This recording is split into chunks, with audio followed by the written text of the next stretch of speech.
Hey Jared, how much did the weather just have an effect on the game yesterday, as far as pretty much everything? I guess how much did that play a factor?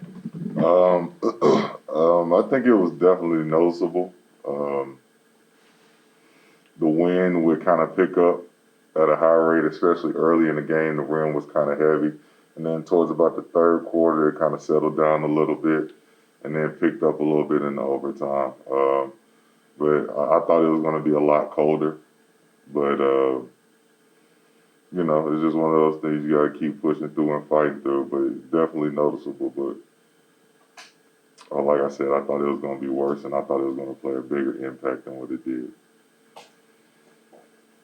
Next question is from Amos Brown. Yeah, obviously, we've seen the performances Alvin Kamara has had this season, and another big one for him yesterday. What does that do for you guys' offense? Just to know that you have such a reliable weapon. Man, AK is dynamic. Definitely one of the best backs that I've ever played with. He can just do so many things, and he's so versatile.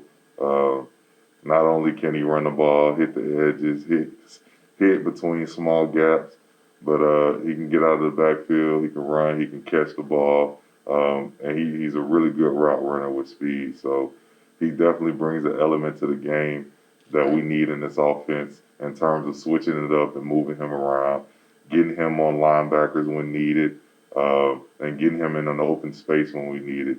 And that makes it hard for defenses to be able to guess what you're doing or to be able to guess what he's doing when you can be able to move that chess piece around like that. But he's huge for us, and he's only going to help this offense continue to grow and keep going.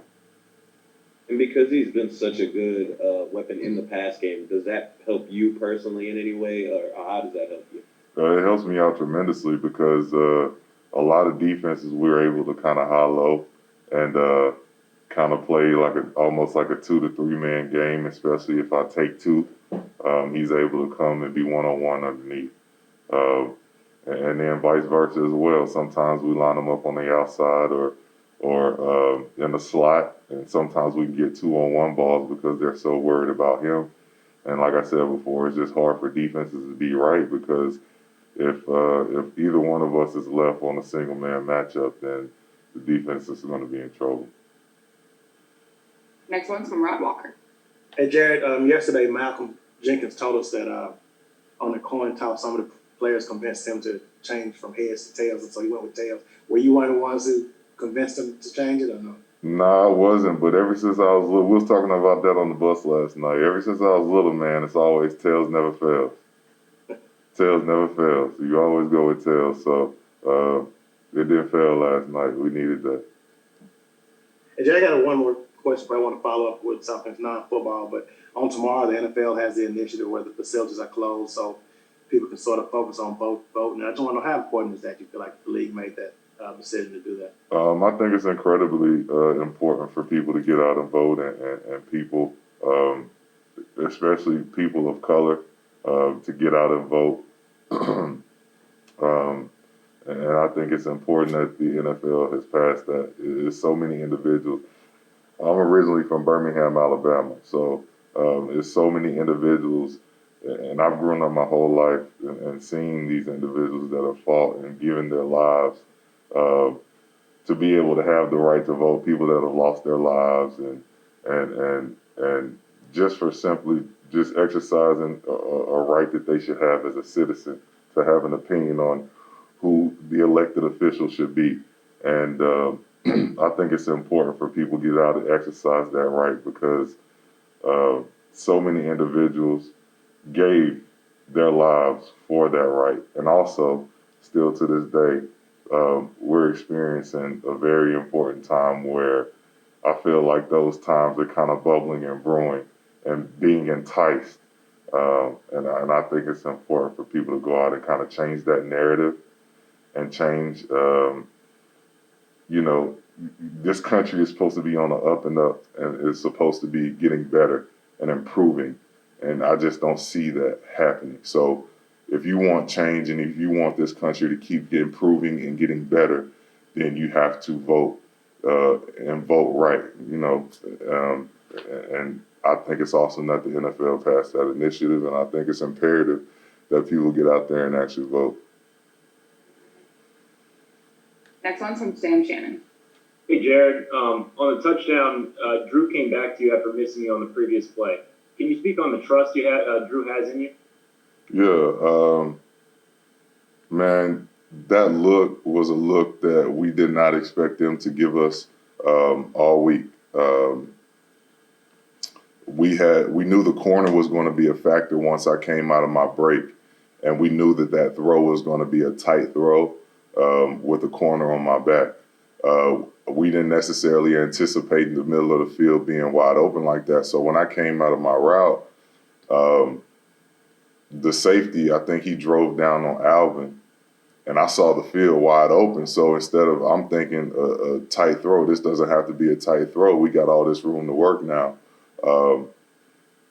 And, it was just a miscommunication of just studying film, because originally that's how the play was supposed to be drawn up. It was supposed to be a quick, tight throw.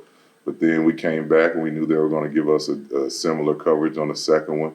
If not, then we knew that Traquan was going to be open. So once I came out my break, they just kind of did the same thing, left the middle of the field wide open.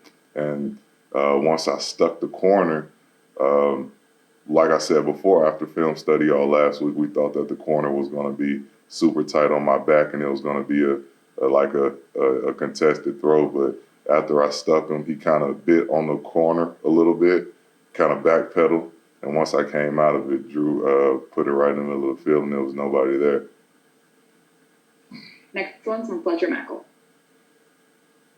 Jared, I know that, it's just another game, and a lot of people will say that, but the fact that it's prime time, Breeze, Brady, it's for first place in the NFC South in the division. Is there more to this game? Do you think there'll be a different feel for the preparation this week or for the game next week, just because it's potentially the biggest game y'all played this season?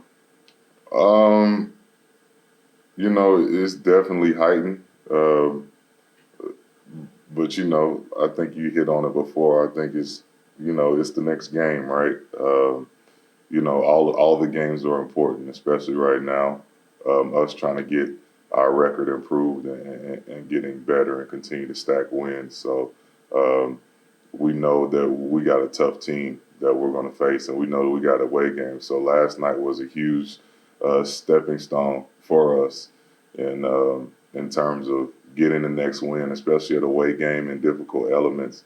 And this week's also going to be a tough challenge in being away game and a divisional opponent. So, it's all about locking in and focusing on us. It's huge, of course, but, we just got to focus on us. We can't focus on how big the stage is or, how important it is to our future, but we got to go out there and focus on us and do our job. I think that's the most important and the hardest thing is to continue to,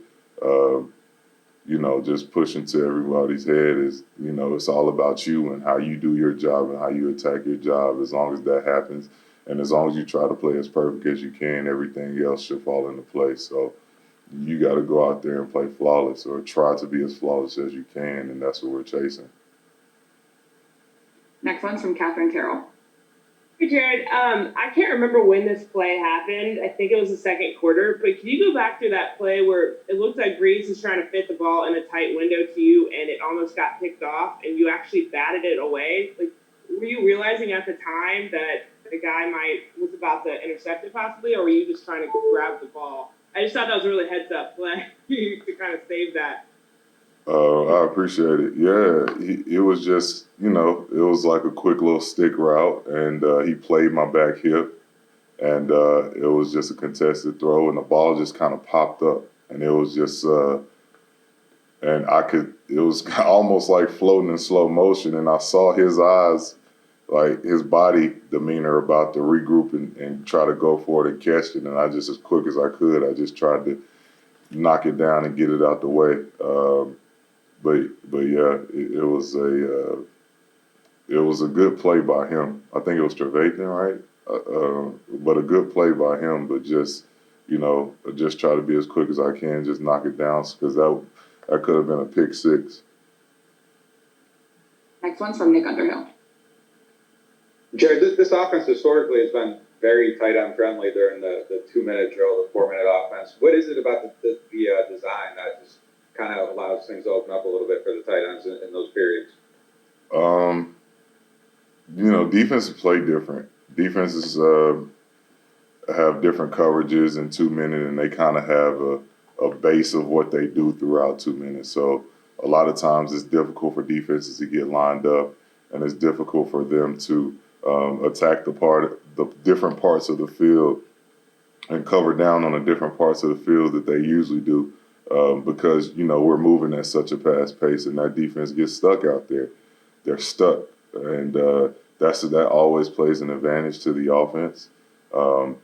So sometimes you get guys out of position and guys in different positions that they're not used to playing. So we just try to go for that. So a lot of times normally where I wouldn't be open in, regular down and distances throughout the regular series, that fast pace and that emphasis on quick tempo, up tempo, getting lined up, getting to the ball, getting the play in, and back-to-back snaps, that plays to our advantage. So, defense breaks down a lot faster than us. So I just try to be that security blanket for Drew whenever he needs me, and it's important to keep the chains moving to try to get points. So I just always try to be there for him. Just always try to get open and just find spots in the zone or get open and beat my one-on-one matchups. One of the things people say when they see that is because you guys move so efficiently is like, why don't they do that more during the regular flow of the game? But would you not get those same looks from the defense with like 12 minutes left in a quarter or something like that? I think it kind of varies.